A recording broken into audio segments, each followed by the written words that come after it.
여러분 이거는 뭐 다 알고 있는 말씀이죠. 오늘은 아가페와 에로스에 대한 사랑의 종류죠. 아가페와 에로스에 대한 얘기를 할 건데요. 지난주 주일날 했던 거가 연결해서 해야 되는데 우리는 망각의 기능이 있어서 아마 지금쯤 10% 정도 기억하고 있을 줄로 압니다. 그래서 좀 점검을 하고 갈게요. 자, 우리의 인생에 3가지 질문을 했었어요. 그죠? 첫 번째는 나의 정체성에 대한 질문이 있었고, 두 번째는 뭐 있었죠?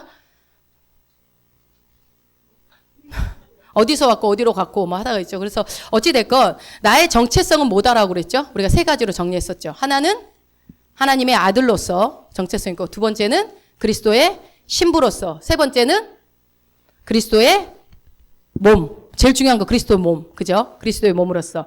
그래서 우리가 이 인생의 3가지 질문 속에서 대답하지만 첫 번째, 두 번째 어디서 왔고 어디로 갔는지는 우리가 대답을 했지만 나에 대한 사명, 나의 부르심, 나의 계명은 무엇인가, 나에게 주신 계명이 무엇인가라는 질문을 했을 때 나를 향한 하나님의 계명은 무엇이다?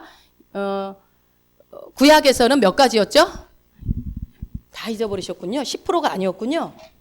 모세가 몇 개를 받아요? 예, 오늘 빨리 끝내시려면 대답 빨리빨리 하셔야 돼요. 지금 진도를 빨리빨리 나갈게요. 근데요, 613가지로 만들었다가 2개로 줄였다고 그랬죠. 2가지 계명을 구약에 이 10개에서 613가지로 늘어났던 계명을 2가지로 줄였단 말이에요. 그 2가지가 뭐였었죠? 하나님을 사랑하고 이웃을 사랑하라는 2가지 계명으로 모든 율법과 선지자의 강령이 완성됐다라고 얘기를 했죠. 그런데 예수님은 너희에게 3계명을 주겠다라고 했죠. 예수님이 오시고 난 뒤로는 3계명을 너희에게 줄 거야. 이전 계명은 다 내가 종지부를 찍었어. 율법을 완성했어. 그래서 요한복음 13장 34절에 그의 계명은 뭐라고 그랬죠? 서로 사랑하는 거. 예, 서로 사랑하는 거. 그래서 3계명을 너희에게 주노니 하면서 서로 사랑하라. 그렇지만 너희가 그러니까 예를 들어서 주님의 일들을 한다고 목회자건 아니면 여러분이 어떤 직분자건 간에 무엇을 하건 귀신을 쫓건 병을 고치건 어떤 주님의 놀라운 선교지가 선교를 하더라도 그 속에 뭐가 없으면 예수 그리스도의 그 아가페 사랑이 없이 하는 것은 다 아무것도 아니다라고 하나님이 하시겠다. 그러니까 사실은 우리는 멀리 선교지 나가는 게 어려울 것 같고 복음 전하는 게 어렵게 느껴지지만 주님은 뭐라고 그래요? 너희들이 뭔가 하기 전에 먼저 뭐라고 그랬죠? 아가페 사랑은 여러분 희생적인 사랑을 얘기하죠. 예수 그리스도의 조건 없는 그 사랑을 어떻게 해야 된다고 했어요? 그 아가페 사랑 우리의 삶 가운데 잔이 흘러 넘치기 위해서 주변을 적시기 위해서는 잔이 흘러 넘쳐야 되는데 그 잔이 흘러 넘치기 위해서는 어떻게 해야 된다고 그랬죠? 아가페 사랑의 특징은 먼저 받아야 된다고 했어요. 그러니까 우리가 뭔가를 하고 뭔가를 해서 주님을 기쁘시게 한다라는 것을 생각하기 이전에 먼저 여러분들이 꼭 필수로 기억해야 될 것은 먼저 예수 그리스도의 사랑을 받아야 한다.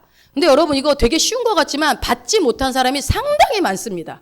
예수 믿는 사람들 중에 예수 그리스도의 사랑을 받지 못하고 있는 사람들이 굉장히 많아서 교회를 다녀도 옛 상처에 머물러 있고 어떤 인간관계에서 해결을 못하고 있고 여러 가지 삶의 영역에서 해결책을 찾지 못하고 있는 사람들이 굉장히 많아요. 근데 그것을 세상에서는 어떤 상담을 하고 어떤 대안을 주고 어떤 솔루션을 주지만 실제 그 원인을 들여다보면 무엇을 못 받아서 그래요? 예수 그리스도의 사랑을 못 받아서. 그 사랑을 충분히 받는 사람이 어떻게 해요? 넘치는 만큼만 줄 수 있다고 그랬어요. 그러니까 아가페 사랑을 여기 이렇게 다 우리가 여러 사람이 있지만 넘치는 정도는 다 다를 겁니다. 안 넘치는 사람도 있을 수 있어요. 그리고 이미 넘쳐서 다른 사람에게 흘러보내고 있는 사람도 있을 겁니다. 그래서 아가페 사랑은 마지막 특징이 뭐예요? 받아본 사람만 줄 수 있다. 먼저 받아야 되고요. 넘치는 만큼만 줄 수 있고요. 그리고 어떻게 해야 된다? 받아본 사람만 줄 수 있다. 이 3가지 특징이 있어요. 아가페 사랑은. 그래서 우리가 그래서 서로 사랑하라는 예수님이 직접적으로 주신 한 계명. 그러니까 여러분 우리가 예수 믿으면서 한 가지만 지키면 되는 거예요. 이거 저거 다 지킬 필요 없어. 딱 한 가지 뭐예요? 서로 사랑하는 거. 서로 사랑하는 거. 그러니까 일방적으로 한 사람을 사랑하는 게 아니라 서로 사랑하는 거. 서로. 그러니까 서로 사랑하는 것이 어렵습니다. 훨씬. 일방적으로 혼자 사랑하는 건 더 쉬워요. 그죠? 그래서 서로 사랑하라고. 근데 서로 사랑을 하려고 그랬는데 너 이 왼수를 사랑해라 그러는데 왼수가 사랑이 돼요? 안 돼요? 잘 안 된단 말이에요. 그랬더니 왜 안 되지? 그랬는데 먼저 어떻게 해야 된다? 이 아가페 사랑의 특징을 인식한 사람이 할 수 있다. 그가 먼저 나를 사랑했기 때문에 요한일서 4장 9절에 우리가 사랑하는 것은 그가 먼저 우리를 사랑하셨습니다. 라는 말씀처럼 내가 사랑할 수 있다면 그래서 내가 잘나서 내 마음이 착해서 내가 뭔가 선한 것이 있어서 사랑하는 게 아니라 그가 먼저 나를 사랑해 주는 그 사랑을 충분히 받았기 때문에 내가 누군가를 사랑하는 거예요. 그러니까 어떤 사람이 저 사람은 사랑의 은사가 있는 것 같아.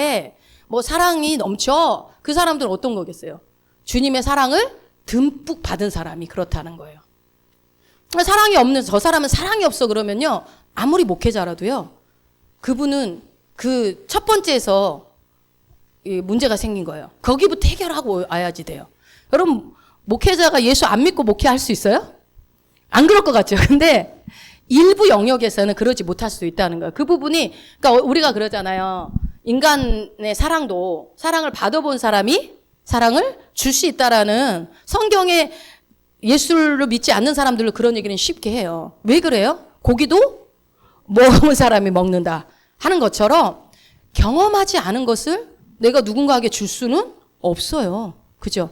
그래서 듬뿍 예수 그리스도의 사랑을 받은 사람이 줄 수 있기 때문에 우리가 이것을 받는 부분에서 못 받고 있는데 누군가를 사랑해야 된다, 누군가를 섬겨야 된다, 누군가에게 뭔가를 해줘야 된다라고 한다라는 것은 이건 뭔가 내 에너지가 없는 사람 보고 에너지 짜내라고 하는 것과 같은 거죠.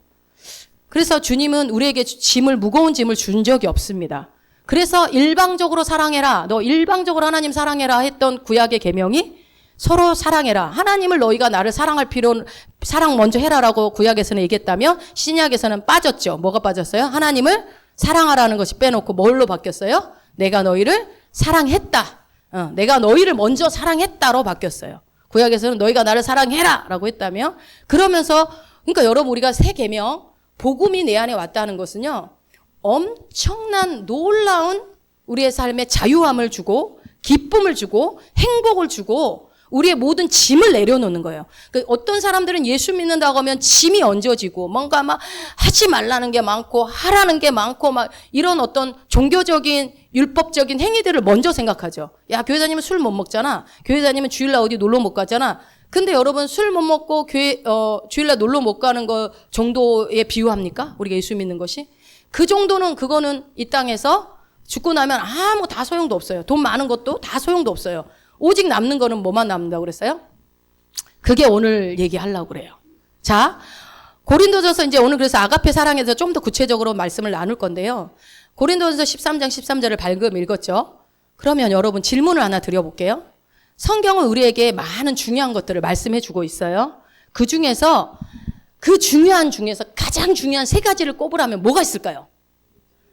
눈치 빠르시네. 뭐라고요? 믿음, 근데 많은 사람들, 예수 안 믿는 사람들한테 물으면 돈, 명예, 권력, 외모, 어떤 직분, 여러 가지 얘기하겠죠. 그러나 여러분, 중요하지 않은 거, 일단 없어지는 건 중요하지 않습니다. 써서 달아지고 없어지는 것은 중요하지 않습니다. 그럼 뭐가 중요하겠어요? 영원히 존재하는 것만 중요합니다. 영원히 존재하는 게 뭐죠? 믿음, 소망, 사랑. 이 세 가지를 말할 수 있겠는데요. 그런데 여기서 우리 오늘 고린도서 13장 13절에서는 뭐라고 그래요?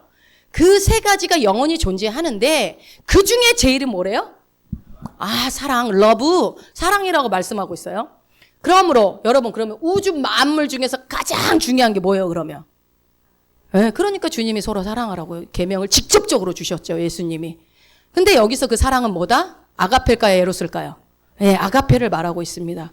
그래서 이게 여러분 사실 영업 비밀이에요. 예수님 영업 비밀. 그러니까 뭐야? 엄청난 비밀이 이 성경에 기록되어져 있는데 사람들은 성경을 안 봐. 인생의 모든 비밀, 희노애락, 모든 비밀이 이 성경에 다 있는데 안 보는 거예요. 자, 여러분 왜 그런가 잘 들어보세요. 세상 사람들이 인생의 중요한 것 그리고 어떤 인간사의 중요한 것들을 찾아 헤매요, 안 찾아 헤매요? 엄청나게 찾아 헤매요. 그런 거에 관련된 철학 서적이며 어떤 지혜서들, 책들이 얼마나 많이 서점에 나옵니까? 한 해 쏟아져 나오는 책이 이게 중요하다. 아니야, 이게 더 중요해. 아니야, 이게 더 중요해 하면서 나오는 책들의 이론들이 엄청나게 쏟아져 나오면서 작자의 의견 혹은 경험담들을 얘기하면서 강조를 하고 이제 어떤 이론화 시키는 것들이 우리가 배웠던 철학의 이론들이 있죠. 그런 학자들이 있고. 그런데 그거 찾을 필요도 없어. 뭐하러 힘들게 평생 그걸 찾고 있는지 모르겠어요. 성경에 다 알려줬어요. 뭐라고요? 이 땅에서 뿐만 아니라 천국 가서까지. 나중에 여러분 남는 건 믿음, 소망, 사랑 중에 뭐만 남는다고 그래요? 사랑만 왜냐하면 예수님을 만나니까 믿음이 필요 있어요, 없어요? 없어요. 소망도요. 필요 없어요. 이미 이루어졌으니까. 남는 거는 사랑만 남는 거예요. 그래서 가장 우주에서 중요한 것이 사랑이다. 근데 그 사랑이 제일 중요하다는 얘기를 어디에 써 있다? 성경에 써 있다. 여러분, 그러면 저와 여러분은 이 땅에서의 가장 중요한 삶, 혹은 천국에 가서도 가장 중요한 것이 무엇인지를 정답을 여러분들은 알고 있는 분들입니다. 믿으십니까? 그러니까 우리가 세상에 제일 똑똑한 사람들인 거예요. 어떤 철학자, 어떤 박사도 이걸 몰라. 이걸 모르니까 예수를 안 믿는 거예요. 그래서 근데 여러분, 자, 아가페 그러면 어떤 느낌이 들어요? 나는 할 수 있어. 뭐 이런 느낌이 들어요? 아가페는 어떻게 보면 희생적인 사랑이다. 예수 그리스도의 사랑이니까 그거는 예수님만의 영역이다라는 생각이 들고 어떤 높은 산 같아, 히말라야 산처럼 높은 산처럼 느껴지기 때문에 대부분의 그리스도인들조차도 이 놀라운 비밀을 알고 있으면서도 이 아가페 사랑을 쉽게 포기합니다. 실제로 도전하지 않습니다. 저만 해도 그러는 것 같아요. 그래서 이 아가페, 지난주에 이어서 이 아가페 사랑에 대해서 다시 한번 묵상을 하면서 참 도대체 신앙생활을 얼마나 허상으로 하고 있었던가 이런 생각들을 하게 된 것 같아요. 근데 여러분이 기억하셔야 될 게 있어요. 이 아가페에 대한 사랑을 풀어나가기 전에 여러분과 저가 반드시 숙지해야 될 세 가지 정도가 있는데, 첫 번째는 뭐냐면요. 이 아가페를 우리는 결국은 궁극적으로 완성을 해야 됩니다. 예수 그리스도의 그 사랑이 내 안에 들어왔기 때문에 우리도 완성할 수 있어요. 그런데요, 아가페 사랑은 하루아침에 완성되나요? 그렇지 않아요. 이 아가페 사랑을 완성해 가는 과정 속에 있다는 것을 여러분이 기억하셔야 돼요. 우리는 과정 속에 있어요. 과도기 속에. 그래서 우리 안에 아가페 사랑이 전해지려면 어떻게 해야 된다고 그랬어요? 넘치도록 받아야 돼요. 넘치도록. 그냥 받는 게 아니라 넘치도록 받아서 할 수 있도록. 그러면 넘치기를 원하시겠죠. 그러면 그 주님이 주시는 그 아가페 사랑을 넘치도록 줬을까요? 안 줬을까요? 주셨죠. 우린 다 받았죠. 근데 왜 누구는 넘치고 누구는 안 넘칠까요? 자, 이것이 우리의 혼의 영역에서, 영혼 몸 중에 이 혼의 영역에서, 지정의가 있는 이 혼의 영역에서 이 아가페가 자라가고 있어요. 아가페는 영의 영역에서 자라가는 거 아니에요? 여러분, 영은 자라요, 안 자라요? 의식은 자라지만 의는 자라지 않아요. 그러니까 영은 완전합니다. 완벽합니다. 하나님의 영이고 생명이기 때문에. 그러나 내 혼은요, 혼의 영역이, 영의 영역에 있는 그 아가페 사랑을 받은 그 사랑이 혼의 영역을 점령해 들어가면서 계속 우리 혼의 영역에서 이 아가페 사랑이 점점 부어져 가고 있는 거예요. 그러니까 이 자라가는 거예요. 이 과정을 여러분들이 이게 과정이구나, 점점 자라가구나, 이거를 나타내 가고 있구나, 내 혼의 영역에서 이것이 내 삶 가운데 지금 이루어져 가고 있구나라고 여러분들이 인식하셔야 된다고요. 그러니까 하루아침에 갑자기 그거를 배웠다고 해서, 오늘 이렇게 배웠다고 해서 갑자기 여러분의 안에 아가페 사랑 확 내일부터 흘러넘치지 않는다는 거예요. 그래서 왜 이 얘기를 하냐면요, 포기하지 말라고. 혹시 안 되더라도 포기하지 말라고 미리 말씀을 드리는 거예요. 그러니까 나는 아가페 사랑이 중요한지도 배웠고 그게 뭔지도 알았는데 나는 왜 오늘 이 모양 이 꼴이지? 에라, 난 안 되나 보다. 이러면 안 된다는 거예요. 근데 대부분의 사람들이 포기해요. 그런데 오늘 여러분이 말씀을 들으면서 과정 속에 있다 숙지하시면서, 나는 어제보다 더 성장했다. 따라해 봅시다. 나는 어제보다 더 성장했다. 난 앞으로 더 성장한다. 성장해 나가는 과정 속에 있다. 예, 계속 이렇게 여러분들이 자신에게 말해주세요. 내 자신한테. 너는 어제보다 오늘 더 성장할 거야. 그리고 내일은 더 성장할 거야. 그리고 계속 성장해가는 과정 속에 있다. 본인 자아한테 알려주세요. 본인이. 말로. 여러분, 입으로 시인하는 해서 구원에 이른다고 했어요. 자꾸 입으로 시인하세요. 그래서 이것을 반드시 기억하시게 되면 어떻게 되냐면 나중에 그리스도의 장성한 분량에 충만한 데까지 이르게 됩니다. 그렇게 해야 된다라고 바울이 얘기하죠. 근데 그렇게 할 수 있도록 주님은 이미 아가페 사랑 우리에게 충만하게 주셨다라는 것을 여러분 믿으시기 바랍니다. 아멘. 자, 또 하나는요, 여러분이 이 아가페를 배우면서 말씀을 듣고 누구한테 적용해야 될까요? 저 인간? 저 인간. 아니겠죠? 뭐겠죠? 나한테 적용해야 된다는 거예요. 나한테. 그러니까 타인에게 왜 이 얘기를 하겠어요? 너무 많이 타인에게 적용하기 때문에 그래요. 그러니까 이거야. 야, 이걸 듣다, 이거 누가 좀 들어야 되는데. 저 원집사가 들어야 되는데. 저 김권사가 들어야 되는데. 이거, 도대체 이거?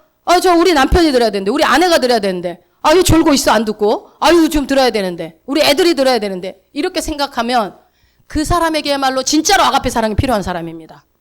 무슨 말인지 알겠죠?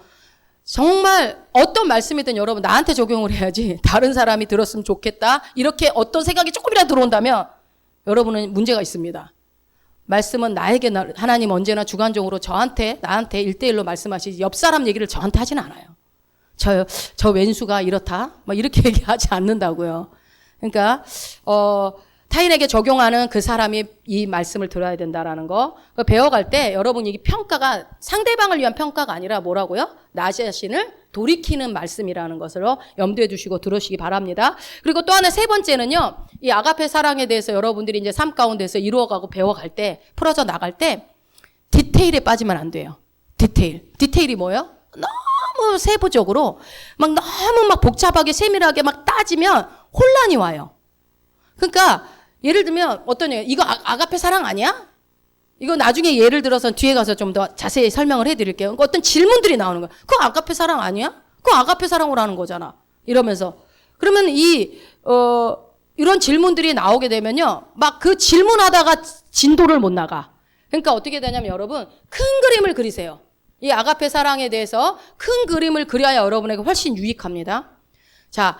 이럴 때는 저럴 때는 어떻게 해야 되지? 이렇게 하지 마시고 그 자잘한 부분들에 얽매이지 마시고 어떻게 해야 된다고요? 아가페라는 주제를 배워나갈 때 이게 높은 산처럼 보이고 내가 감히 다가갈 수 없는 고귀한 진리처럼 보인다 할지라도 여러분이 그런 어떤 혼란과 거기 세부적으로 들어가 보면 혼란과 그런 어떤 오산에 빠질 수 있기 때문에 이 부분을 조심해야 됩니다.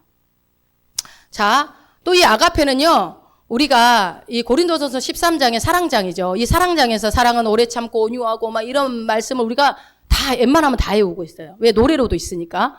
그래서 여러분 우리가 너무 유명하고 예수 안 믿는 사람들도 이 노래는 알아. 그러니까 너무 흔한 내용이에요. 사랑이 어떠한지 정의가. 그러다 보니까요. 여러분 우리가 알고 있는 것을 내가 다 어떻게 해요? 진짜 이걸 다 알고 있다고 착각할 수 있어요. 진짜 의미는 모르고 있는데 알고 있다고 착각할 수 있다라는 거죠. 근데 여러분 이게 알고 있다라고 믿고 있어버리면요. 이게 성장이 없거든요. 진짜 아는 것과 믿는 것은 다르다고 그러죠. 그래서 이 아가페가 그러면 어떻게 해야 되냐면요. 아가페가 이거야 라고 얘기를 지난 시간에 어느 정도 얘기했으면 오늘은 어떤 걸 얘기할 거냐면 이거는 아가페가 아니다 라는 것을 걸러내자고요. 그러니까는 아가페가 아닌 것을 반대적인 의미를 오늘은 저는 뭘로 표현할 거냐면 아가페의 반대적인 의미를 뭘로요? 여기 있잖아요. 에로스. 에로스로 할게요. 에로스로 한번 말해 볼게요. 근데 여러분, 에로스 그럼 뭐가 떠오르세요? 에로스. 남녀 간의 사랑이 떠오르잖아요. 에로 하면서. 그래서 에로비디오. 그런 것처럼. 그러나 이 에로스에는요, 에로스 사랑에는 남녀 간의 사랑만 얘기하는 게 아니라 더 큰 의미가 있어요. 에로스에는. 그러니까 제가 이 에로스를 남녀 간의 사랑이라는 것은 일부분의 뜻이죠. 그 일부분의 뜻인데 이거를 더 큰 의미가 있다라는 것을 한번 정리를 한번 해볼게요. 그러니까 이 아가페가 아닌 것을 에로스라고 한번 해봅시다.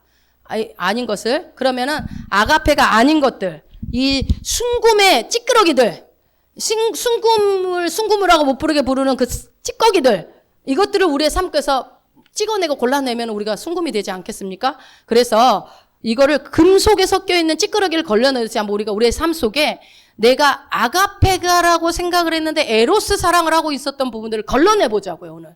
그러면 여러분들이 걸러내면 아가페가 남겠죠. 자, 우선 에로스와 아가페를 다른 표현으로 한번 해볼게요. 자, 먼저 에로스가 여러분이 옆에다 한번 생각을 해보세요. 교만이라고도 표현합니다. 교만. 그러면 아가페는 뭘까요? 그렇죠. 겸손이라고 할 수 있겠죠? 그럼 제가 말할 테니까 여러분이 아가페를 알아맞혀 보세요. 자, 여기를 맞군요. 이기심. 그러면 여기는요.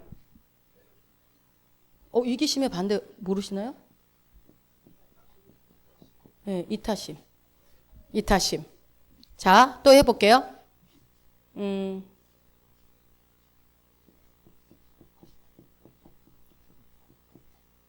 자기 사랑. 그럼 아가페는 뭘까요?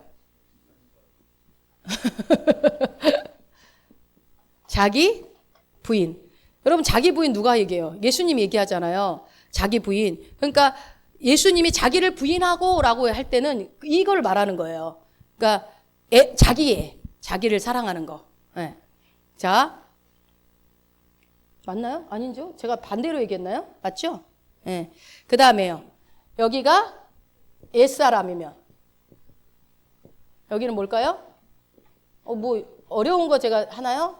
그럼 여기가 6이라면 네. 이렇게 한번 정리해 볼게요. 이러면 왜냐하면 느낌이 빡 오도록 어느 정도.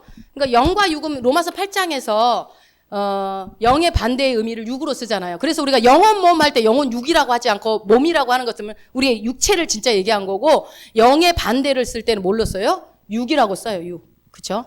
그러니까 에로스는 이런 것들을 나타낸다고 한다면 아가페는 이런 것들을 나타내는 거예요. 자, 이것을 여러분이 머릿속에 놓으시고 제가 그 영혼 인간이 그러니까 제가 신앙생활 하면서 몇 번에 계속 과도기를 겪으면서 도대체 왜 아무리 회개를 해도 나는 변화되지 않는 것이며 도대체 언제까지 회개를 해야 되는 것일까? 이게 가장 저한테는 답답한 일이었거든요. 그럼 귀신이 나가면 끝나나 했는데 그 귀신도 뭐 나갔다 들어갔다 평생 하는 것 같더라고요. 그래서 그것도 해결이 안 되고 그랬는데 제가 영혼 몸의 이 새로운 피조물의 복음을 딱 듣고 난 다음에 그게 다 해결이 되고 나서 자유함으로 오게 됐어요. 그래서 제 인생에서 비포 앤 애프터가 이 영혼 몸의 이 복음 때문에 제가 완전히 어떤 삶의 복음의 진짜 참 복음을 듣는 것처럼 자유함을 얻게 되었거든요. 그러니까 뭐였냐면 영이 우리가 새롭게 됐고 거듭났고 여러분 새로운 피조물은 제가 만든 단어가 아니에요. 여러분이잖아요. 너 그리스도 안에 있으면 새로운 피조물이라고 했기 때문에 우리가 새로운 피조물이 되었다는 것은 내 혼과 몸은 전혀 변화가 없고 영만 바뀌었다라는 그 사실 때문에 그 사실을 알지 못하니까 변화되지 않은 내 혼과 몸에 자꾸 집중을 해서 내가 못하는 거, 내가 살아내지 못하는 거, 내가 자꾸 실패하는 것에만 집중을 하니까 복음을 들은 내가 너무 괴로운 거예요. 왜 나는 기쁨이 없는 것인가? 복음을 들어도 기쁨이 넘쳐야 아까 얘기한 것처럼 흘러 넘쳐서 주변을 적실 수 있는데 나도 이 정도밖에 못하는데 하면서 자꾸 내 자신을 정죄하던 신앙생활을 많이 했던 것 같아요. 그런데 영혼 몸에 내 몸이 내가 진짜 나의 존재는 뭐라고 그랬어요? 영. 나는 영적인 존재라고 그랬죠. 영이 나란 말이에요. 진짜 나란 말이에요. 내 이 껍데기인 몸과 내 경험과 지식과 인생에 살아온 어떤 여러 가지 학습된 지정의가 진짜 내가 아니라는 거예요. 그러니까 그건 주님의 입장에서 보는 거예요. 뭐 육이 중요하지 않다 이런 얘기가 아니라 그렇기 때문에 나는 영은 이미 새롭게 되었고 완전한 새로움의 하나님의 생명을 내가 받았지만 여전히 추악하고 더러운 내 육체와 내 혼이 변화되지 않은 생각이 새롭게 되지 않은 내 혼의 영역이 같이 동시에 존재하니까 힘든 거예요. 진짜 나는 말씀 들었을 때 은혜가 충만 아멘 했는데 삶에 갔더니 도로 나는 넘어지는더라는 거죠. 이걸 어떻게 해결할 것인가? 회개하면 되는데 여러분 회개하면 다 자유케 되던가요? 근데 또 죄 지었거든요. 그러니까 맨날 회개하고 죄 짓고 회개하고 죄 짓고 그러면 어쩌다 보면 이제 죄가 하나도 안 짓게 되겠지. 아니요. 그런 날은 없는 것 같더라고요. 그런 날은 결코 오지 않을 것 같았어요. 그래서 물론 회개하고 죄 짓고 회개하는 것도 너무너무 중요하지만 근본적인 내 정체성을 알지 못했기 때문에 내 삶에 참 기쁨이 없었구나라는 것으로 저는 제 원인을 파악을 했어요. 그러면서 보니까 알고 보니 내 안에 오신 그 예수 그리스도의 생명, 하나님의 그 조회의 생명이 아가페 사랑이 결국은 그가 나를 먼저 사랑했기 때문에 내가 누군가를 사랑할 수 있다는 것이 그 원리에서 나오는 거예요. 그 영, 완전하신 그 하나님의 영이 내 안에 회복되었다는 것을 믿을 때 그 모든 출발점이 되는 거예요. 그러면 내가 아직 잔이 넘치지 않아도 걱정하지 않아도 돼요. 언젠간 넘치겠죠. 그런데 그 언젠간이라는 게 뭐 그냥 말씀을 그냥 무시하고 맘대로 살면서 선포만 한다고 되는 것이 아니라 그 사실 내가 영적인 존재고 내가 영적인 존재로서 예수 그리스도가 정복자잖아요. 모든 것들을 정복하고 이루어 놓은 것보다 나는 더 유익한 자고 더 대단한 존재가 되었다는 것을 믿었을 때 내 삶의 능력이 영으로부터 출발해서 나오더라는 거예요. 근데 그 영이 완벽한 그 영이 내 삶 가운데 내 혼의 영역에 내 몸의 영역에서 그 능력으로 나타나게 하는 방법들을 그동안 제가 계속 설명을 해드렸어요. 방언 기도를 많이 해야 된다. 그러면 그때 여러분 영이 활성화되는 가장 좋은 방법은 방언 기도입니다. 방언 기도를 많이 하는 사람은 영이 활성화가 빨라요. 그래서 방언이 그래서 유익해요. 그래서 많이 활성화되면 그 영역이 점점 혼의 영역을 점령해 나가면서 나중에 잔이 차고 넘치게 돼서 예수 그리스도를 닮아가는 삶이 되는 거예요. 결론적으로 얘기하면 그래요. 근데 그러니까 이 사실을 몰랐을 때는 내가 뭔가 하는 걸로 자꾸 내 의를 자꾸 고치려고 하고 내 습관을 뜯어 고치려고 하고 자꾸 나한테 초점이 가는 거예요. 그러나 이제는 여러분이 어디에 초점을 맞춰야 돼요? 새롭게 된 내 영에 초점을 맞춰야 된다고요. 내가 누군지를. 내가 누구라고요? 새롭게 된 영이라고요. 영적인 존재. 여러분 그리스도 안에서 새로운 피조물이 되셨습니까? 예, 그게 내 정체성이라고요. 그리스도의 몸이 되었고 하나님의 아들이 되었고 그리스도의 신부가 되었다고요. 그러니까 우리는 신부로 계속 성장해 가고 있겠죠 지금. 어쨌든 그래서 그 진리를 여러분 제가 알았다고 해서 그러면 하루아침에 제가 성숙해졌을까요? 아니요. 진리를 알았다고 해도 하루아침에 성숙되지는 않습니다. 우리가 모든 게 그렇잖아요. 무슨 어떤 이론을 배웠다 그날부로 제가 막 삶이 확 바뀌지는 않아요. 그런 것처럼 정보가 알게 됐다고 해서 우리는 변하지 않기 때문에 여러분이 이 복음의 말씀을 들은다고 해서 내가 저 사람보다 빨리 변화되지 않는 것 같아. 왜 내 삶에 질병이 왜 있는 거야 여전히. 왜 여전히 가난한 거. 이런 거에 괴로워할 필요 없어요 여러분. 과정이라고 그랬잖아요. 과정. 그거를 근데 지금 계속 영적인 나를 인식할 수 있도록 자꾸 알려드리는 거예요. 정체성을. 그러면 어떻게 돼요? 결국은 여러분 그것도요. 내 마음대로 내가 알아야지 한다고 막 몇 날 며칠 막 금식기도 한다고 알아지는 것이 아니라 주님이 계시를 열어주셔야 돼요. 여러분. 성령님이 똑같은 말씀을 읽어도 어느 날 계시를 열어주세요. 그러면 그러니까 제가 달라진 게 뭐였냐면요. 그 영혼몸을 이해하고 나니까 로마서가 싹 보이는 거예요. 내용이. 그때는 그렇게 어렵던 로마서가 왜 바울이 이렇게 얘기를 했고 1장에서는 왜 이 얘기를 했고 2장에서는 왜 이 얘기를 했고 그래서 8장 가서 왜 이 얘기를 했고 12장 가서는 왜 이 얘기를 했는지가 그게 같은 이렇게 깨달음 속 계시로 열려지는 거예요. 그러니까 여러분 계시를 하나님이 열어주셔야 알 수 있으니까 걱정하지 마세요. 모르는 건 그분이 안 열어주신 거야. 그러니까 어떻게 해요? 계시를 열어주세요. 우리는 그 말만 하면 돼요. 모르겠으면 어떻게 해요? 왜 계시를 안 열어주시는 거예요? 그분 탓을 하면 되는 거예요. 자, 그래서 그렇게 된 것처럼 여러분 이 변화되는 과정이라는 거, 계시로 변화되는 과정을 하시면 좋을 것 같고 또 저번에도 말씀드렸지만 이 아가페와 에로스를 여러분이 잘 구분하시면 여러분의 인생이 또 비포 앤 애프터가 돼요. 저처럼 또. 그러니까 우리의 삶에 내가 신앙생활을 열심히 한다고 믿고 있고 이게 옳다고 생각하는 그런 것들이 아닐 수도 있다는 거예요. 그럼 무서운 일이죠. 근데 이래서 오늘 이 아가페와 에로스의 사랑에 대해서 여러분들이 자세히 공부하는 게 중요한 것이 완전히 달라질 수 있거든요. 내가 잘못했네? 내가 그렇게 주님을 위해서 한다고 그런 게 아니었네? 이럴 수 있다라는 거예요. 참 무섭죠, 그러면. 어쨌든, 구분해 봅시다. 구분해 보자고요, 에로스와 아가페를. 그러니까 이렇게 일단은 여러분들이 이해하기 쉽게 단어로 구분했고요. 우리가 살면서 여러분 그런 적 있으세요? 벽에 부딪힌 느낌. 뭔가 더 이상 내가 발전이 없는 것 같고, 한계가 오는 느낌. 혹시 그런 일 있으세요? 어떤 내가 일하고 있는 일의 영역에서도 그럴 수 있고 아니면 가정에서 관계 속에서 부부간의 관계라든지 아니면 뭐 부모 자식 간의 관계 속에서 더 이상의 이 관계는 개선될 수가 없을 것 같다. 혹은 도대체 이 벽은 뭘지? 나는 이 벽을 도대체 뛰어넘을 수가 없어. 내 자신의 어떤 뭐 습관이라든지 그런 것들이 있겠죠. 이 벽을 도저히 뛰어넘을 수가 없어. 어떡하지? 이 벽은 도대체 뭐지? 이런 것들이 여러분에게 누구나 다 한 번쯤은 있을 것 같아요. 그럴 때 대부분은 하나님 날 사랑하나? 하나님 나 버리셨나? 나한테 관심 없나? 나한테 그만하라고 그러나? 이런 의구심을 갖게 되고 낙담을 하죠. 대부분은. 자, 시편에 보면 보지 맙시다. 지금 말씀 보지 말고 시편에 보면 담을 뛰어넘는다라고 이제 나와요. 그런 것처럼 우리가 이 담을 뛰어넘어야 되는데 뛰어넘을 수 없을 것 같은 거예요. 도저히. 근데 벽을 뚫고 나올 수 있게 해준 것이 뭐다? 이 아가페와 에로스에 대한 계시의 말씀. 여러분, 제가 뚫고 나올 수 있게 된 이 계시의 말씀이거든요. 그러니까 다시 우리 요한복음 13장 한번 가봐요. 우리가 지난 시간에 봤던 요한복음 13장 34절. 요한복음 13장 34절입니다. 읽어봅시다. 새 계명을 너희에게 주노니 아멘. 그러니까 이 점에는 뭐 말씀이 이건 이거고 저건 저거고 이렇게 생각하고 뭐가 진짜 새 계명이고 뭐가 옛날 계명이고 몰라서 이거를 새 계명이 서로 사랑하는구나 알았단 말이에요. 알고 복음도 들고 했는데 이전보다 더 뛰어난 계시와 진리를 알았다고 생각했는데 나는 여전히 제자리 걸음인 것 같은 거예요. 하나도 몇 개월이 지났어도 나는 변화된 것 같지가 않아. 그냥 오히려 더 벽에 부딪힌 것 같아. 이걸 계속 해야 되나? 막 이런 마음이, 이 선포하는 거 맞아? 이런 생각이 들 수 있단 말이에요. 나는 더 이상 발전이 없어. 뭔가 한계가 있는 것 같아. 이거는 어떤 특정한 사람에게만 주는 복음인 것 같아. 라고 생각할 수 있다는 거죠. 그러니까 뭔가 이렇게 제한을 느끼는 거. 그럴 때, 그런 분이 여기 혹시 계시다면, 이 아가페에 대한 계시를 오늘 좀 잘 들으셨으면 좋겠어요.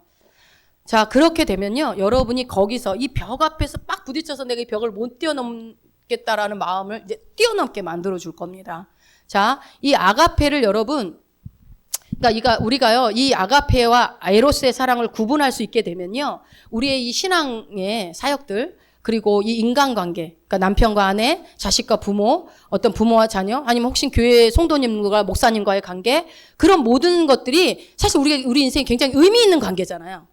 굉장히 중요한 관계들이고, 이런 것 관계 속에 있는 문제들을 해결할 수 있는, 관계에서 오는 문제들을 해결할 수 있는 성령님이 여러분에게 놀라운 계시를 오늘 보여주시기를 축복합니다. 자, 이 아가페를 알기 위해서는 무엇이 아가페가 아닌지 여러분에게 걸러내자고 그랬죠. 자, 이 반대적 개념을 에로스라고 했을 때 이기심이라는 건 뭘까요? 자기를 높이는 자기 사랑을 말합니다. 그러니까 자기를 높이는 자기 사랑. 그러니까 여러분 건강한 자아상으로 나는 사랑받는 자야. 나는 사랑하는 자야 이러면서 건강한 자아상으로 자기를 사랑하는 건 문제되지 않아요. 건강한 거는. 그런데 자기를 높이는 자기 사랑은요. 모든 악의 뿌리입니다. 여러분 이거 굉장히 위험해요. 모든 악의 뿌리. 그러니까 또 뭐냐면요. 이 에로스는 뭐냐면 여러분 여기에 여러분이 하나라도 해당되는지 한번 체크해 보세요. 내 뜻대로 됐으면 하는 마음. 내 뜻대로 하고자 하는 마음. 좀 더 깊숙이 들어가면 상대방을 컨트롤하고 싶은 마음. 상대방을 내가 마음대로 쭈물럭거리고 싶은 마음. 모든 게 여러분 자기 뜻대로 돌아가야 합니다. 이 에로스 사랑을 가진 사람은. 욕심. 내 가정도, 내 직장도, 내 사업장도, 심지어 교회도 내 뜻대로 돼야 돼. 내 마음대로 돼야 되는 거예요. 그렇게 돌아가야지만 직성이 풀려. 그게 욕심이에요, 욕심. 이것이 바로 뭐냐면 에로스가 욕망하는 것입니다. 그러니까 에로스는 뭐냐면요. 내가 맞추는 게 아니라 세상이 나를 맞춰주기를 원해요. 세상의 중심에 내가 있어요. 그래서 여러분 마지막 때가 되면 첫 번째 예수님이 지적한 게 뭐였어요? 자기를 사랑하는 거예요. 얼마나 위험하면 1등을 얘기하겠어요. 자기를 사랑해요. 에로스 사랑, 정욕이라는 거예요. 정욕. 그래서 타인이 나한테 맞춰주기를 원해요. 이기심. 이기적이에요. 네가 나한테 맞춰야지. 내가 너한테 어떻게 했는데 너도 나한테 맞춰야 될 거 아니야. 이렇게. 그리고요. 어떻게 해요? 세상의 중심에 내가 서 있고 그리고 또 이 에로스는요. 무엇을 욕망하냐면 뭐든지 취하려고 해요. 가지려고만 해요. 취하기를 좋아합니다. 취하기를 좋아하고 소유하고 싶어해요. 내 거 만드는 거 좋아합니다. 소유하기를. 또 욕망하고요. 그거를 또 뭔가 해서 막 획득하는 거 좋아합니다. 그런 사람이죠. 계속 뭔가 도전해서 획득하는 사람. 그것도 하나의 에로스예요. 획득하고. 또 어때요? 상대방을 교묘하게 조정합니다. 조정하고. 컨트롤합니다. 이렇게 말해서 결국은 그 사람을 움직이게 만드는 사람. 그런 사람 있어요, 없어요? 직장 다니면 여러분 그런 사람 진짜 많잖아요. 내가 말만 잘하는 사람은 얘를 할 수밖에 없게끔 만들어버리는 아주 나쁜 인간이 있잖아요. 이게 바로 여러분 에로스의 마음이에요. 에로스. 조정하고 컨트롤하고. 이게 바로 다른 말로 뭐냐면 에로스는 뭐예요? 욕망이고 욕심이고 종욕. 모든 악의 뿌리. 그러니까 여러분 우리가 죄의 뿌리는 에로스에서 시작되는 거예요. 모든 악이 에로스에서. 그러면 이 에로스가 누군가를 사랑한다고 했을 때는 그 사랑하는 이유가 뭘까요? 에로스의 사랑을 갖고 있는 사람이 누군가를 사랑한다고 해봅시다. 그럼 그 이유는 뭘까요? 그 상대방이 나한테 유익이 될 때만 사랑합니다. 그러니까 100%는 아닐지라도 유익이 없으면 사랑하지 않습니다. 그 사랑으로 그 사람이 가지고 있는 그 무언가가 그 사람의 어떤 성격이든 아니면 그 사람이 갖던 재능이든 그 사람이 갖고 있는 돈이든 그것이 나한테 유익이 되기 때문에 그 사람을 사랑한다고요. 내 삶이 이득이 되기 때문에. 그게 에로스예요. 자, 여러분 이게 에로스이고 아가페가 아닙니다. 근데 사실 이거는 사랑도 아니지. 저 사람이 유익이 되기 때문에 사랑하는 거. 그러니까 뭐죠? 그 옛날에 이순애와 심순애인가요? 뭐죠? 이수일과 심순애인가요? 누구 돈이었죠? 김중배의 돈이 그렇게 좋다란 말이냐? 그렇다. 에? 다이아몬드가 그렇게 좋다란 말이냐? 그렇다. 난 인물 보지 않는다. 난 돈 본다. 그래서 그게 에로스 아니에요. 사랑 필요 없다. 나는 저 사람의 돈을 보고 유익을 보고 난 갈 거다. 이게 우리의 모든 어머니들에게 있는 그렇잖아요. 며느리는 없어도 돼. 그리고 착하고 내 말만 잘 들었으면 좋겠고 우리 딸은요. 없는 대로 보내기 싫고 돈 좀 있어야 되고 며느리는 없어도 괜찮아. 없으면 오히려 더 나아. 왜? 말을 잘 들을 테니까 없으니까. 그렇지 않겠지만 하여튼 대부분의 어떤 예전에 보면은 저는 어렸을 때 그 어른들이 그런 생각들을 늘 하는 게 뭐 그럴까 이렇게 했거든요. 예수 믿는 권사님도 그러더라고요. 절대로 전도사한테는 시집 안 보낸다고 우리 딸. 가난뱅이한테 못 보낸다고. 그러시더라고요. 그래서 그런 어떤 기준, 세상의 종교 그런 기준에 의해서 사랑을 할 때 내 이익이 안 되면 사랑을 하지 않는 이득이 되기 때문에 사랑을 하고 이득이 되기 때문에 그 사람을 만나고 친구를 삼는 거예요. 여러분 그런 관계 세상이 그렇지 않아요? 이득이 안 되면 여러분 만나주지도 않잖아요. 우리는 여기 그래서 인간관계에 협소한 사람 많을 거야. 별 이득이 안 되는 분들이 많아가지고 뭐 내놓을 게 있어야지. 가면 밥도 내가 퍽퍽 싸고 그래야 되는데 다 고만고만 살고 있으니까 만나자고 연락이 안 와. 근데 여러분이 로또가 당첨됐다는 소식만 전해줘봐. 아마 30년 전에 잃었던 어디 동생이 찾아올지도 몰라요. 숨겨진 동생이. 그렇게 사람들이 이익이 될 때 인간을 찾는 게 이게 에로스의 사랑인데 여러분 여기까지 들으면 여러분 나는 하나도 없어요? 어떻게 보면 전부 나는 에로스 사랑이네? 이렇게 생각할 수도 있어요. 부부관계 속에서도 유익을 제가 따지더라고요, 보면은. 그렇지 않아요? 그리고 내가 하는 거 다 정욕인데, 내가 하는 거 전부 다 에로스인데 어떻게 해요? 이렇게 나올 수 있어요. 그러나 여러분 우리는 아까 말씀드렸죠. 신앙에는 단계가 있다고. 자, 고린도전서 13장 가봅시다. 고린도전서 13장 11절을 한번 읽어보세요.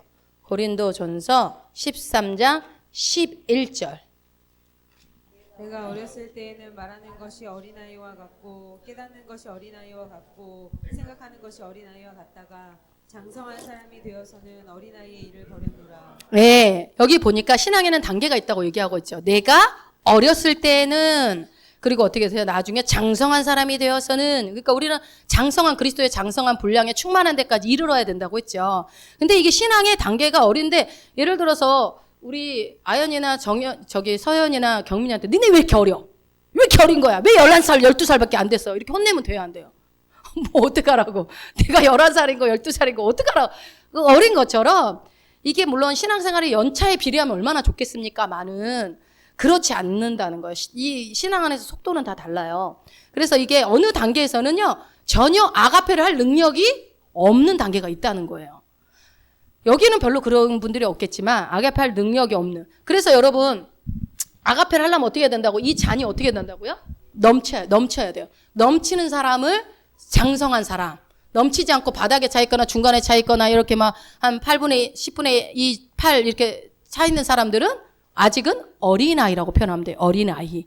그러니까 물잔이 차고 넘칠 때만이 이 아가페의 사랑을 흘러보낼 수가 있습니다. 그런데 이제 여러분 아가페 사랑을 전혀 할 수 없는 단계를 어떤 거로 이제 비교를 해드리면 아까 여러분 세세하게 너무 디테일에 들어가지 말라고 했죠. 근데 이제 조금 예를 들어보면 그러니까 예를 들면 우리 아까 얘기했던 우리 3명의 우리 이제 5학년 돼서 이제 많이 크긴 했지만 얘네들이 엄마 저를 위해서 밥 하실 필요 없어요. 힘들게. 그래서 제가 알아서 잘 클 테니까 밥은 하지 마세요. 쉬세요. 이게 맞아요? 있을 수 없는 일이잖아요. 그러니까 어떻게 해요? 그런 얘기를 하지도 않고 당연히 엄마가 나한테 밥을 줘야 된다 생각해. 그리고 엄마가 나를 옷을 사주고 옷을 입혀주고 학교를 보내주고 모든 걸 챙겨주는 거를 당연하게 생각한단 말이에요. 왜요? 걔네들은 아가페 사랑을 흘러 넘치는 단계가 아니니까 지금 엄마의 사랑을 다. 그런데 지금 졸고 있지만 우리 서준이나 우리 서정이 같은 경우는 지금 어떨까요? 이제는 어느 정도 엄마의 사랑과 아빠의 사랑을 경험하고 알기 때문에 어떤 날이 되면 돈만 원으로라도 뭐라도 사주고 싶고 그리고 고맙다고 편지라도 쓰고 싶고 이런 마음이 든단 말이에요. 이제 성장을 하면. 그러니까 신앙적으로 미성숙한 때는 아가페를 할 능력이 없다라는 거예요. 그러니까 어떤 누군가가 너 왜 아가페 사랑하지 못해 하고 있다면 뭐라고 할 게 아니라 그 사람이 아직은 어리구나라고 여러분이 보시면 되고요. 이게 그래서 그랬죠. 전제 조건이 아가페는 뭐라고요? 충분히 받아야 한다. 받아야 한다.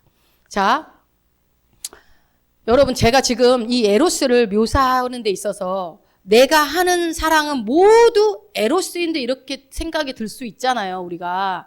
그렇다고 해서 여러분 절대 거부하지 마세요. 다시 한번 당부드립니다. 나는 사랑하고 싶은 사람만 사랑이 돼. 저 사람은 도저히 사랑이 안 돼. 그래서 나는 이거 못하겠어. 이게 내 한계야. 이러지 마시라고요. 왜 그러냐면 그거는 내가 하는 게 아니라 성령이 내 안에 사시는 이니까 그분을 일을 제한하지 말라는 거예요. 제한하지 마시고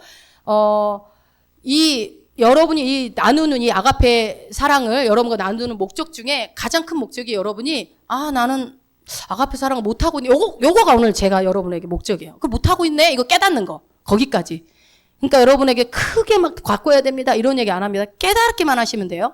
그래서 내가 아가페를 전혀 모르고 있었고 전혀 하지 않고 있었구나. 실천하지 않고 있었구나.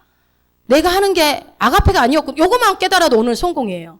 그러니까 여러분 그랬죠. 우리가 자주 예수 닮기 원합니다. 예수 그리스도의 심정으로 사랑하기 원합니다. 영혼을 사랑하기 원합니다. 영혼을 이렇게 복음을 전하기 원합니다. 이렇게 말로는 우리가 많이 하지만 실제적으로 살아내지 못한단 말이에요. 그건 그거고 이건 이거란 말이에요. 그리고 내가 신앙생활 그래도 나름 열심히 하고 있지 않을까라고 생각을 할 수 있는 부분이 그것이 구분이 안 되기 때문에 내가 잘하고 있다고 잘못 알고 있을 수도 있다라는 겁니다. 자, 창세기 한번 가볼까요? 대표적인 여인네가 한 명 있죠. 그렇게 잘못 살았던 창세기 3장 6절. 창세기 3장 6절. 읽습니다. 여자가 나무를 본즉 먹음직도 하고 보암직도 하고 지혜롭게 할 만큼 탐스럽기도 한 나무인지라. 여자가 그 실과를 따먹고 자기와 함께한 남편에게도 주매 그도 먹은지라. 여러분 여기 보니까 여자가 누구예요? 하와.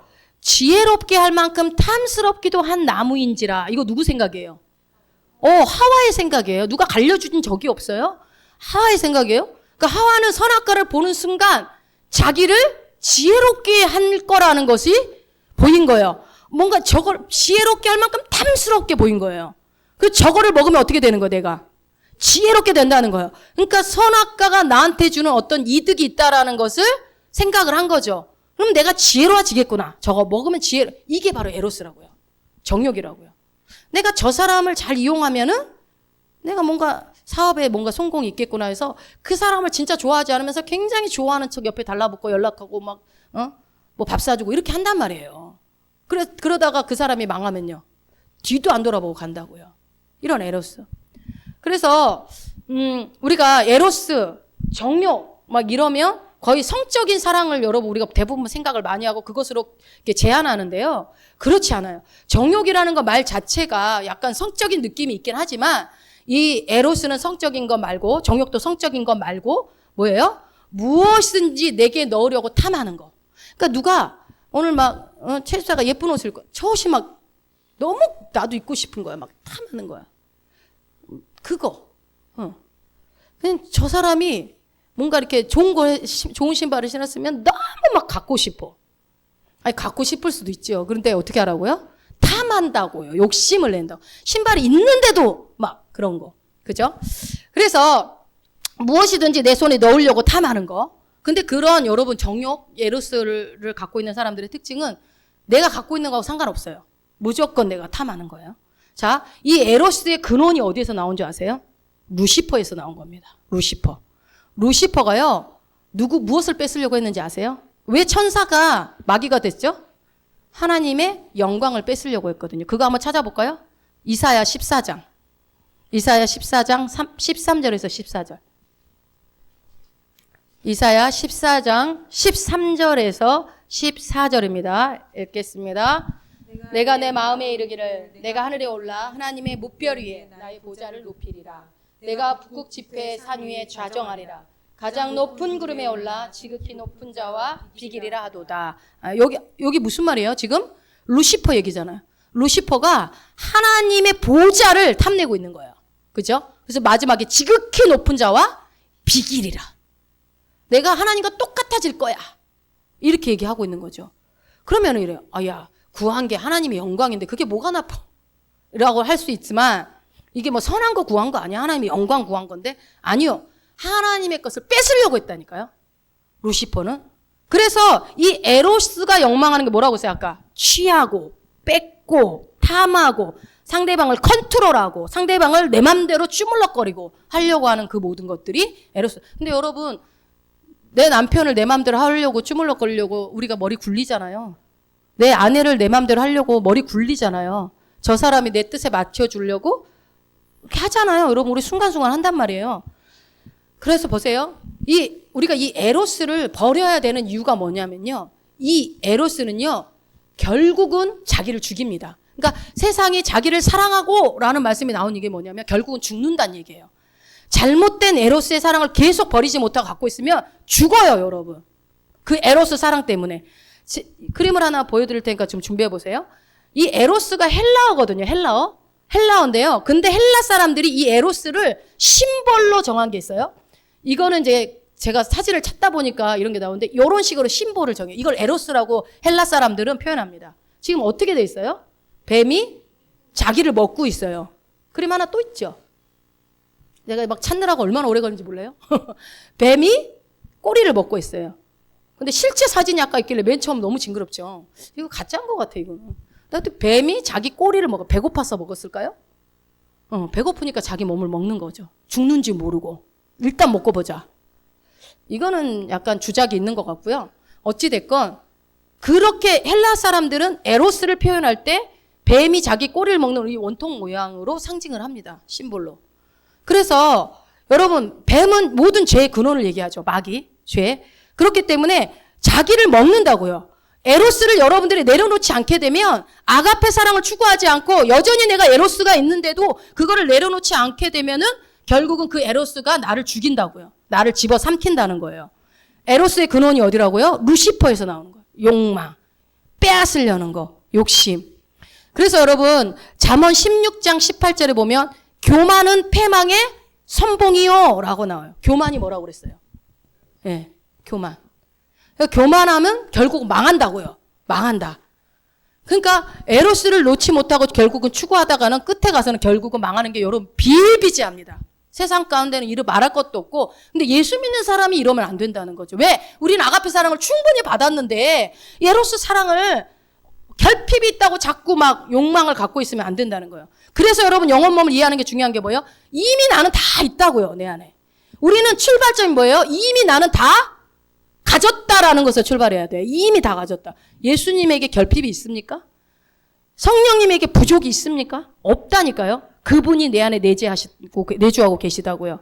그러니 여러분이 에로스를 붙잡고 있는 거는 결국은 나를 망하게 하는 지름길이라는 것을 여러분 잊지 마시고 망하기 전에 우리의 삶이 망하기 전에 내가 하고 있는 게 아가페가 아니라 에로스라는 것을 알고 바라는 것이 이게 우리의 목적이라고요. 결국은. 그러니까 상대방이 사랑이 되지 않는데 상대방이 사랑하고 싶은데 사랑이 되지 않는데 억지로 할 필요 있어요, 없어요?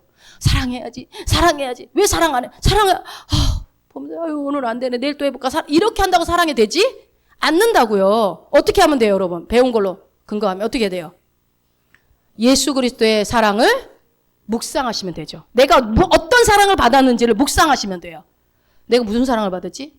생명을 내어준 사랑을 받았지. 그 사랑이 뭐지? 그 사랑은 값없이 주신 사랑이지. 이러면서 주님이 나에게 주신 사랑을 내가 어떤 사랑을 받았는지를 계속 확인하고 체크하고 이게 묵상이에요. 이 묵상을 꾸준히 여러분들이 하셔야 그래야 내가 뭐 행동을 교정하려고 한다고 해서 그 행동이 그때 잠시는 교정될 수 있어요. 그러나 결국은 다시 돌아옵니다. 근본적인 것부터 변화되지 않으면. 그러니까 여러분 디테일로 가면 복잡해진다고 그랬죠. 그러니까 너무 디테일로 가지 마시고 제가 이제 최선을 다해서 설명을 이제 거의 마무리됐어요. 잘 들어보세요. 에로스와 아가페를 구분하기를 원하는데 어떻게 구분해 그러면? 간단한 방법을 알려드릴게요. 다 잊어도 이것만 이제 기억하시면 돼요. 진짜 이것만 기억하실라. 자, 어떻게 하면 에로스인지 아가페인지 알 수 있을까요? 여러분 마음의 동기를 보시면 됩니다. 이건 나만 알 수 있어요. 내가 이 사람에게 뭔가를 줄 때 더 큰 거 받아내려고 주는 건지 그거 본인 알잖아요. 본인은 알잖아요. 값없이 그냥 주는 건지 아무 대가 없이 주는 건지. 그게 아마 부모 자식 간의 사랑이 그래서 아가페라고 그러는 게 부모는 자식한테 바라는 거 없이 주죠.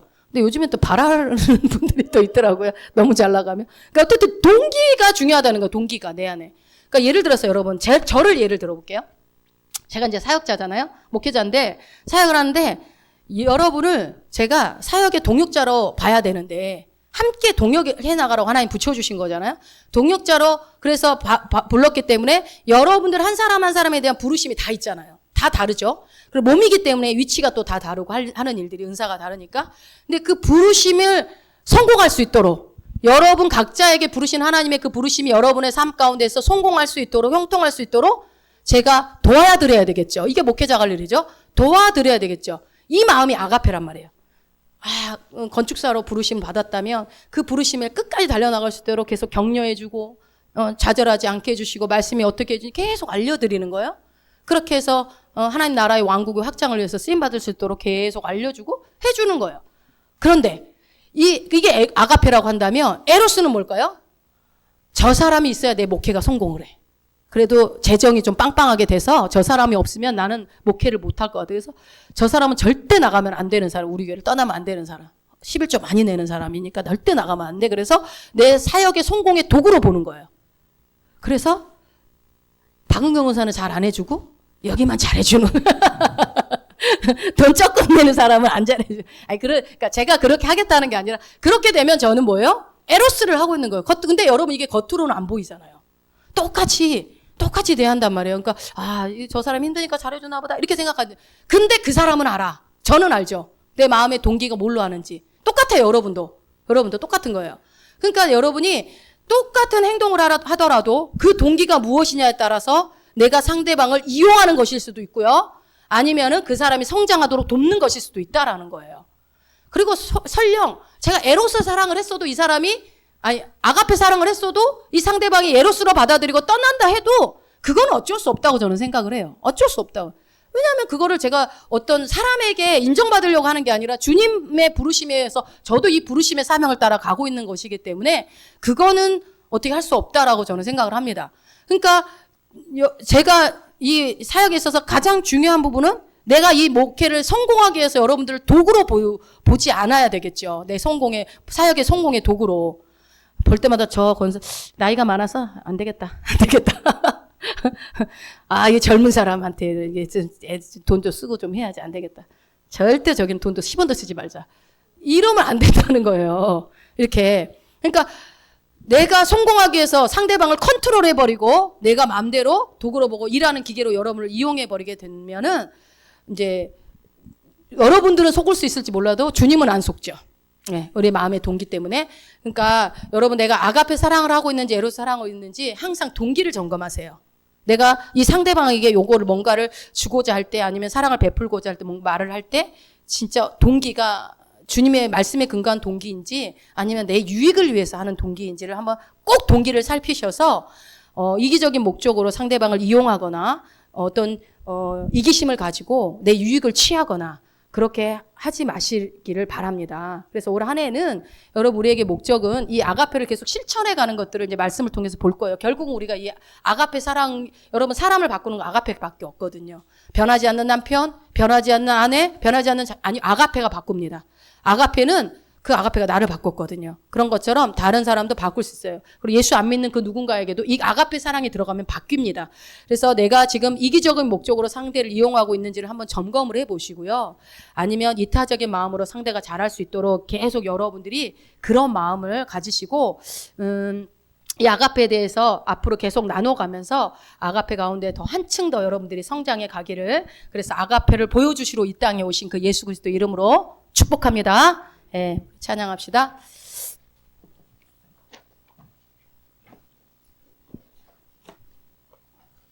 그 사랑은 언제나 오래 참고 그 번호가